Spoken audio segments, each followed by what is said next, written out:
Everyone, welcome to my channel. This is मत्फा learning Pathshala. तो आज की वीडियो में हम बात करेंगे कि सीटेट की तैयारी आप एक महीने में कैसे कर सकते हैं। नवंबर तो स्टार्ट हो ही चुका है और आपका एग्जाम जो है दिसंबर में है। और जो लोग पहली बार एग्जाम देने जा रहे हैं, टाइम को कैसे मैनेज करें, किन किन चीजों की आपको जरूरत है, मतलब जो चीजें बहुत ज्यादा मोस्ट इम्पोर्टेंट है कि आपको इस एक महीने में वो चीजें करनी ही करनी है। तो मैं उन चीजों पर आज बात करने वाली हूँ और मैं यहाँ पर कुछ थंबनेल लगा दूंगी जो मेरी वीडियोस की ही हैं कि आप किस तरह से आप जो और वीडियोस है वहां से आप देख के तैयारी कर सकते हैं। जैसे कि सीटेट को क्लियर करने के लिए आपको हार्ड वर्क नहीं, स्मार्ट वर्क की जरूरत है। तो मैंने वीडियो बनाई हुई है, डाली है कि आप किस तरह से स्मार्ट वर्क करके अपना पेपर क्लियर कर सकते हैं। टैग वर्ड्स की वीडियो डाली हुई है मैंने, आप टैग वर्ड्स देख सकते हैं। पेडागोजी के अलग है, कंटेंट के अलग है। और आप पीवाईक्यू किस तरह से सॉल्व करें, पीवाईक्यू सॉल्व करने का भी अपना एक तरीका होता है कि ये नहीं कि बस आपने बुक खोली और बस लगाते चले गए। उसको समझना है। आपका आधा पेपर तो आपको पीवाईक्यू सॉल्व करने से या फिर जो पेडागोजी के जो क्वेश्चंस हैं उसके जब आप पीवाईक्यू सॉल्व करेंगे उसी से आपका पेपर पास हो जाएगा। तो ये सारी वीडियोस अगर आपको देखनी है तो मेरे चैनल से जाके जरूर देखें। CTET exam in first attempt, तो आज उसी के ऊपर चलिए शुरू करते हैं। तो सबसे पहले मैं यहाँ बात करूंगी बुक्स की। तो अब जैसा कि एक महीना बचा है, तो क्या आपको बुक्स खरीदनी चाहिए एग्जाम के लिए, पीवाईक्यू के लिए। तो आपको अगर बुक्स लेनी है, वैसे तो फ्री में पीवाईक्यू अवेलेबल है, बट कुछ बच्चों को जिनको बुक से पढ़ने का ज्यादा शौक है, अगर आपको बुक लेनी है तो आप ले सकते हैं, क्योंकि बुक में सारा कंटेंट एक ही जगह दे रखा होता है और सॉल्व करना क्वेश्चंस को थोड़ा इजी हो जाता है। अगर आपको बुक खरीदनी है तो आप यूथ कंपटीशन की बुक ले सकते हैं। मैंने इसके ऊपर पूरी एक वीडियो भी बनाई हुई है कि इसको आपको सॉल्व कैसे करना है। या फिर सचिन सर की अपनी एक बुक है, आप वो भी खरीद सकते हैं। वो बुक बहुत ज्यादा अच्छी है। उस बुक के अंदर जो पीवाईक्यू दे रखे हैं उसके अंदर कोई गलती नहीं है, मिस्टेक नहीं है। एक दो गलती मिसप्रिंट की वजह से हो जाती है, बट अगर आपको बुक खरीदनी है यूथ कंपटीशन की या फिर सचिन सर की बुक आप ले सकते हैं। सेकंड हम बात करेंगे ग्रामर। क्या आपको ग्रामर पढ़ना चाहिए?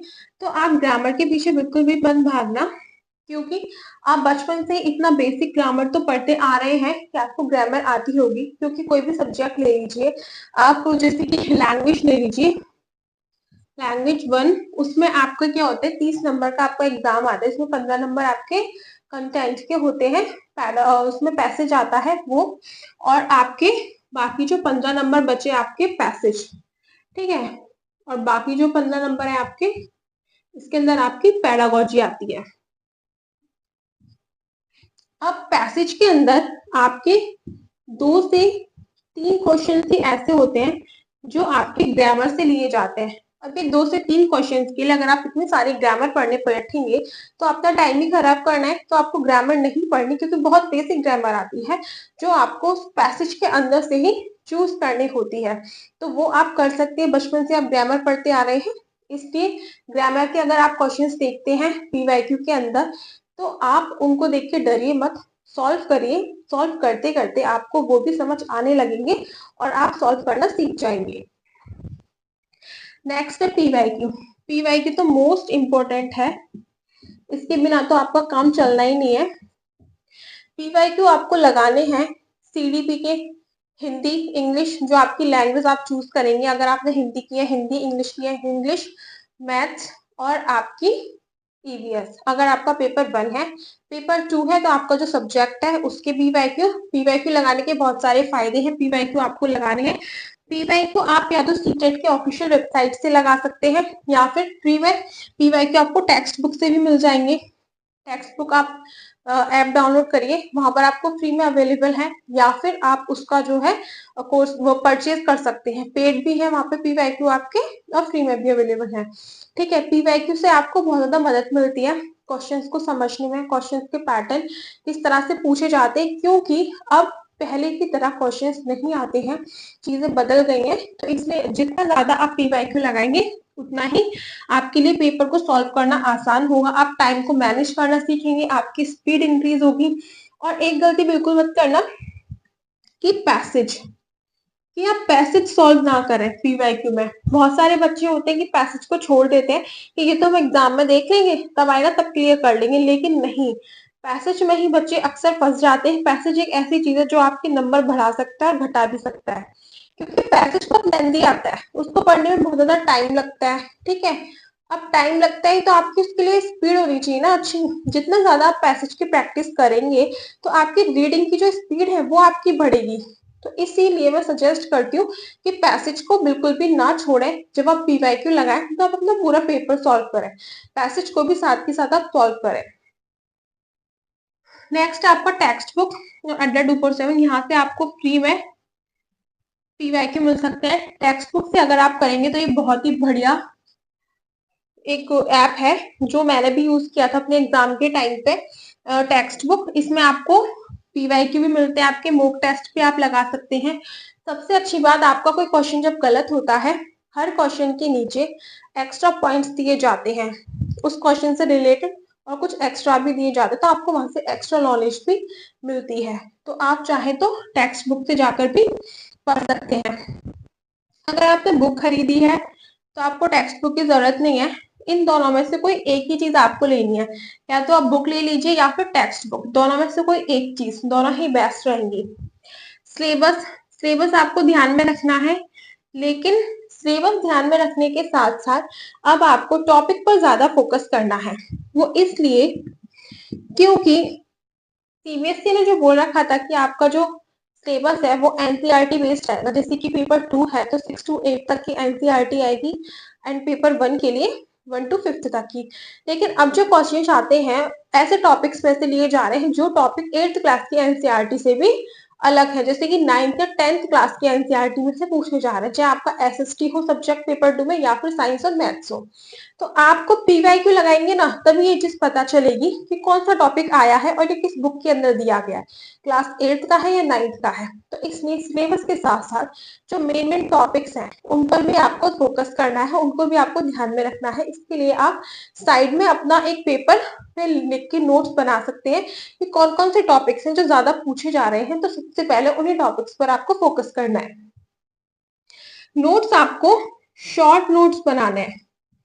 अब इतना ज्यादा टाइम नहीं है आपका कि आप जो भी पढ़ रहे हैं, 1 घंटे की वीडियो देख रहे हैं या फिर बहुत बड़ा टॉपिक आपको क्लियर कर रहे हैं, पूरा एक चैप्टर है, तो आप उसके ऊपर नोट्स बनाने बैठ जाए। अब इतना टाइम आपके पास नहीं बचा, तो आपको बहुत शॉर्ट नोट्स बनाने हैं जो आपके एग्जाम से पहले रिविजन करने में आपकी मदद करेंगे, आपके काम आएंगे। जैसे कोई भी टॉपिक है उसके छोटे छोटे कुछ इंपॉर्टेंट पॉइंट्स हैं जो आपने लिख लिए टॉपिक डालकर, सीडीपी हो या फिर पेडागोजी हो। पेडागोजी वैसे से लैंग्वेज है, उसमें बहुत सारे जैसे स्किल्स होती हैं, और सीडीपी में बहुत सारी थ्योरीज हैं। तो हर एक थ्योरी के सामने की ये थ्योरी किसने दी थी और इसके अंदर क्या इंपॉर्टेंट चीज है, एक तो लाइन में वो नोट्स आपने बनाए और अपने एक नोटबुक में जमा कर लिए, लिख लिए अपने आप। अगर आप नोट्स बनाएंगे तो ये और भी ज्यादा अच्छा है, कहीं और या किसी और के नोट्स पढ़ने से ज्यादा अच्छा होता है कि हम खुद से पढ़ के अपने नोट्स बनाएं, क्योंकि माइंड में चीजें ज्यादा रहती हैं। तो नोट्स आपको जरूर बनाने हैं रिवीजन के लिए। टैग वर्ड, टैग वर्ड तो मोस्ट इंपोर्टेंट है, मैंने वीडियो बनाई हुई है टैग वर्ड के ऊपर, आप वो जाकर देख सकते हैं। टैग वर्ड से आपको बहुत ज्यादा मदद मिलती है, नेगेटिव और पॉजिटिव, दो टाइप के टैग वर्ड्स होते हैं। जो ऑप्शंस के अंदर वर्ड्स होते हैं दे रखे होते हैं और उनसे हमें ऑप्शन को चूज करने में बहुत मदद मिलती है। सीडीपी तो आपकी आधे से ज्यादा टैग वर्ड की मदद से, मैं गारंटी देती हूँ, अगर आप टैग वर्ड बहुत अच्छे से प्रैक्टिस करते हैं, टैग वर्ड आप पढ़ते हैं, उसके बाद सीडीपी आप लगा के देखिएगा उसके क्वेश्चन, आपके टैग वर्ड से बहुत सारे क्वेश्चंस ऐसे ही सॉल्व हो जाएंगे। सीडीपी में आप एक बहुत अच्छा स्कोर ला सकते हैं टैग वर्ड की मदद से। पेडागोजी, पेडागोजी आपको पीवाईक्यू से करनी है अपनी। पेडागोजी हर एक सब्जेक्ट की होती है। पेडागोजी आप ये नहीं कि पेडागोजी खोला उसका टॉपिक पढ़ने बैठ गए, वो चीज अब आपके काम नहीं करेगी। तो पेडागोजी आपको कैसे करनी है, पीवाईक्यू लगाइए। पीवाईक्यू में आपको पता चलेगा आप जितने ज्यादा क्वेश्चन सॉल्व करेंगे, क्योंकि एक जैसे टॉपिक आपने चलो पढ़ भी लिया, बट क्वेश्चंस बहुत अलग अलग टाइप के बन के आते हैं। जब आप पीवाईक्यू लगाएंगे पेडागोजी के लिए तो आपको पता चलेगा कि किस तरह से और किस तरह से, मतलब अलग अलग तरह से क्वेश्चंस पूछे जाते हैं। एक ही क्वेश्चन को थोड़ा सा लैंग्वेज बदल के भी पूछा जाता है, तो वो चीज ना पेडागोजी की उसी से पता चलती है, पीवाईक्यू से। तो आपको पेडागोजी अपनी पीवाईक्यू से ही तैयार करनी है, बहुत ज्यादा टाइम नहीं लगता, और आप पीवाईक्यू सॉल्व करिए पेडागोजी के लिए। और एक और चीज, आप जब भी पेपर देते हैं तो टाइम को आपको कैसे मैनेज करना है, एक और चीज मैं आपको बता देती हूँ। जैसे कि आपके सब्जेक्ट है, पेपर 1 की बात करती हूँ मैं, सीडीपी, मैथ्स, देन साइंस, उसके बाद आपकी लैंग्वेज 1 एंड लैंग्वेज 2 आती है। अब इसमें से जो आपका सबसे स्ट्रॉन्ग सब्जेक्ट है ना, आप सबसे पहले उसको सॉल्व करिए, क्योंकि जो आपका स्ट्रॉन्ग सब्जेक्ट होगा वो आपको बहुत जल्दी सॉल्व हो जाएगा। ठीक है, और जैसे कि आपका सीडीपी, ज्यादातर सबका सीडीपी होता है स्ट्रॉन्ग सब्जेक्ट, तो सबसे पहले आप सीडीपी को लीजिए। मैथ्स को सॉल्व करने में थोड़ा सा टाइम लगता है, क्योंकि इसमें क्वेश्चंस होते हैं, क्वेश्चंस को सॉल्व करने में टाइम लगता है। तो जिन बच्चों की मैथ्स बहुत ज्यादा स्ट्रॉन्ग है, जिनकी मतलब जो कैलकुलेशन स्पीड है बहुत अच्छी है, जिनकी मैथ्स एकदम परफेक्ट है, तो वो बच्चे तो सॉल्व कर सकते हैं सीडीपी के बाद मैथ्स। लेकिन अगर आपकी मैथ्स वीक है, तो फिर आप सब्जेक्ट पर जाइए जिसमें पकड़ आपकी अच्छी है, जैसे कि लैंग्वेज 1 हो सकता है या फिर लैंग्वेज 2 हो सकता है, इनमें से। इस तरह से क्या होगा कि जो सब्जेक्ट आपका बहुत ज्यादा अच्छा है पढ़ने में, तो वो आप बहुत कम टाइम में पूरा कर पाएंगे। फिर कम टाइम में आपका वो आपने सब्जेक्ट पूरे कर लिए, तो बाकी जो बचा हुआ टाइम होगा आपका बाकी सब्जेक्टों के लिए होगा, जिसमें आपकी पकड़ थोड़ी सी कम है। अगर आप ऐसा करेंगे कि सीडीपी में, चलिए मान लीजिए आपने 30 मिनट दे दिए। जब मैंने सीडीपी क्लियर किया था, अपना सीडीपी का पेपर, जब सीटेट का एग्जाम दिया था, सीडीपी मैंने किया था, तो मेरा 10 से 15 मिनट में सीडीपी हो जाया करता था। तो आप इसीलिए मैं पीवाईक्यू भी बोलती हूँ, अभी से लगाइए, जिससे कि आपकी स्पीड भी अच्छी होगी और आपका जो सब्जेक्ट है वो भी आपका स्ट्रांग होगा पीवाईक्यू लगाने से। तो आपने सीडीपी का पेपर, मैं यहाँ पे 30 मिनट्स लेके चलती हूँ, आपने पूरा कर लिया। फिर आपसे मैथ्स लिया, मैथ्स अब आपकी वीक है, तो आपके इसमें 50 मिनट चले गए। तो 50 मिनट बहुत आपका पेपर होता है, उसमें से आपने 50 मिनट मैथ्स को ही दे दिए, तो कितना ज्यादा टाइम आपका चला गया। इससे क्या होता है, जब बच्चा टाइम देखता है कि अरे हमारा इतना टाइम तो निकल ही चुका है, तो थोड़ा सा प्रेशर एक बहुत ज्यादा आ जाता है, क्योंकि एग्जाम हॉल में वैसे ही एग्जाम का एक प्रेशर होता है, और जब टाइम जल्दी जल्दी निकल रहा होता है तो प्रेशर और ज्यादा आता है। तो फिर अगर जो क्वेश्चन हमें आ भी रहे होते हैं ना, तो उस प्रेशर के चक्कर में वो भी हमसे गलत हो जाते हैं, या फिर हम बहुत जल्दबाजी में तुक्के में उनको सही करके आते हैं उल्टे सीधे, जिसकी वजह से भी हमारा पेपर कई बार पढ़ाई करते हुए भी नहीं क्लियर हो पाता। तो आपको इन चीजों का ध्यान रखना है कि आपको जो आपके सब्जेक्ट जो स्ट्रांग है उससे शुरुआत करनी है। जो जो सब्जेक्ट आपके स्ट्रांग है वो पहले करते जाइए, और जो चीज आपको इजी लगती है, जैसे कि साइंस है, इसमें मैथ्स एंड साइंस एंड इसमें ईवीएस, पेपर 1 में ईवीएस पे आता है आपका। तो फिर पेडागोजी उसकी पहले सॉल्व करिए, पेडागोजी थोड़ी सी इजी होती है। अगर आप कंटेंट में आपकी पकड़ है तो कंटेंट सॉल्व करिए। और एक और चीज ये कि जैसे आपने सीडीपी के क्वेश्चन सॉल्व कर लिए, तो उसको ओएमआर में भर लीजिए। इस चीज का वेट मत करना कि हम अपने पूरे 150 क्वेश्चन करेंगे पूरे कंप्लीट, उसके बाद हम ओएमआर शीट अपनी फिल करने बैठेंगे। गलत हो जाती है, इस तरह से बहुत बार हुआ है। आप अपने क्वेश्चंस को सेक्शंस में डिवाइड करना, जैसे कि 20 में या 30 में, जो आपको कंफर्टेबल लगे, और उसी के हिसाब से जैसे आपने पेपर के अंदर पहले 20 क्वेश्चन सॉल्व कर लिए, तो उन 20 क्वेश्चन को ही आप अपनी ओएमआर शीट के अंदर भर लेना। एक तो ओएमआर भरते टाइम गलती नहीं होगी, कहीं का गोला कहीं नहीं भरा जाएगा, और साथ ही साथ आपकी ओएमआर भी भरती जाएगी। ठीक है, क्योंकि मैंने इसी तरह से पेपर दिया था, और ये बहुत अच्छा और आसान तरीका होता है। मैं एक एक सेक्शन अपना कंप्लीट करती गई थी, जैसे सीडीपी हो, लैंग्वेज 1, लैंग्वेज 2, तो 30 क्वेश्चन आते हैं। तो पहले 30 क्वेश्चन सीडीपी के किए, वो मैंने फिल कर लिए, फिर लैंग्वेज के किए, वो 30 भी मैंने ओएमआर में फिल कर लिए। इससे ये फायदा होता है कि आपकी ओएमआर भरने में गलती नहीं होती, लास्ट में टाइम बहुत कम रह जाता है, हम लोग बहुत जल्दबाजी करते हैं, जल्दी जल्दी ओएमआर भरते हैं। तो अगर क्वेश्चन नंबर 2 में हमको डी ऑप्शन लगाना है, तो गलती से हम कभी कभी क्या करते हैं, ऑप्शन नंबर 2 में सी लगा दिया, थर्ड वाले का आंसर फिल कर दिया, तो उसमें सी लग गया, तो नीचे के सारे ही गलत होते चले जाते हैं। फिर जल्दी जल्दी हमारा ध्यान जाता नहीं, बस हम सीधे सीधे भरते चले जाते हैं। तो ये गलती कई बच्चों से हो चुकी है। जो क्वेश्चन पेपर होता है उसके अंदर तो उनके बहुत बढ़िया ही नंबर आते हैं, जब वो चेक करते हैं घर जाकर कि हाँ हमारा पेपर क्लियर हो जाएगा, लेकिन जब रिजल्ट देखा तो बहुत ही कम नंबर। ठीक है, किसी के 60 है, किसी के 65 है, और जबकि नंबर उनके 90 से ऊपर आ रहे थे, बहुत अच्छा स्कोर आ रहा था। तो वो किस कारण होता है, ओएमआर शीट गलत भरने के कारण ये चीजें हो जाती हैं। तो क्वेश्चंस को हमेशा डिवाइड करके पार्टीशन करके उनका ही इसी तरह से आप ओएमआर को फिल करें।